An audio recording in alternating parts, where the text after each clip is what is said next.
ஒரு தவறு செய்தால் அதை தெரிந்து செய்தால் அவன் தேவன் என்றாலும் விடமாட்டேன்.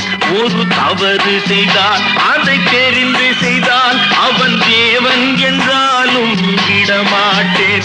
உடல் உழைக்கச் சொல்வேன், அதில் பிழைக்கச் சொல்வேன், அவர் உரிமை பொருள்களை தொடமாட்டேன். நான் ஆணையிட்டால் அது நடந்து விட்டால் இங்கு ஏழைகள் வேதனைப்பட மாட்டார்.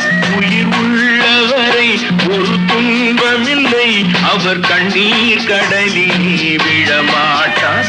அவர் கண்ணீர் கடலிலே விழமாட்டார்.